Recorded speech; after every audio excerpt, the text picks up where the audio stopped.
I won 8 million overnight. The first thing I did was rush to the hospital to pay for my son's surgery and treatment. That was when my phone rang. Ian, a coworker from the company, called. Something urgent came up. You need to get back here right this instant. My wife, Mara, took the bank card from my hand and said with a gentle and understanding voice, you can give me the PIN. I'll take care of our son's hospital bills. Go. Work is important. Don't worry about us. In my previous life, I didn't hesitate one bit. I trusted her completely and hurried back to the office. My son never made it into surgery. Instead, the police came for me. It turned out that Mara and Ian had conspired together to frame me, pinning the crime of embezzling company funds on me, the very money Ian had stolen. With no money for treatment, my son died in the hospital. My parents, shattered by grief, suffered fatal heart attacks one after the other, and I, rotting in prison, ended my life in despair. After my death, my soul drifted to the holiday villas of Moldevs, where Mara was on vacation. I heard her laughing as she spoke to Ian. That idiot won a fortune and wasted it on that useless, sick kid. He dragged me into a miserable life. Laughing even harder, she added, now their whole family is dead, and we get to enjoy wealth for the rest of our lives. Consider it compensation from that idiot. Haha. Then I opened my eyes. I was back in the hospital corridor. At the exact moment, my wife reached out and took the bank card from me. This time, I still told her the PIN. Honey, let me handle the medical bills. Go. Work is important. Don't worry about us. My wife, Mara Miller, held the bank card with $8 million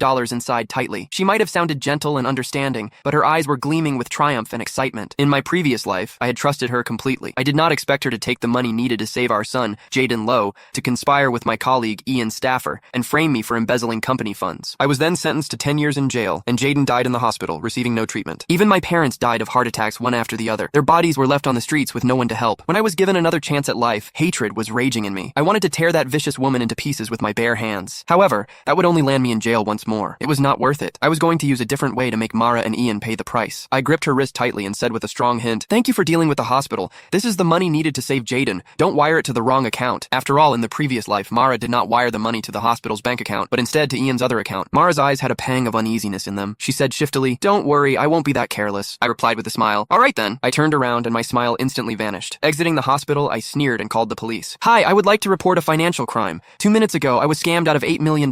Please help me find the people who took my money. What? $8 million? The police officer became serious and immediately opened a case when they heard the amount of money. They added, since the money has just been transferred, you're lucky you called the police in time. We'll surely help you get your money back. If you have any clues, please come to us again. I said anxiously, all right, thank you. That money is needed for my son's surgery. Please help me. After hanging up, I smiled. I was not worried that they would not be able to get to the bottom of it because the money would soon be returned to my account. That was what Mara and Ian did to frame me in the previous life. However, in my new life, I was going to let them have a taste of their own medicine. My phone buzzed violently in my pocket. It was Ian. I deliberately did not answer. I did not need to. I knew it was Ian trying to get me to rush back to the office, waiting for me to step into the trap. I sniggered. I hailed a taxi, but instead of heading to the office, I headed to the lottery center. Hello, I'm the one who won $8 million this morning.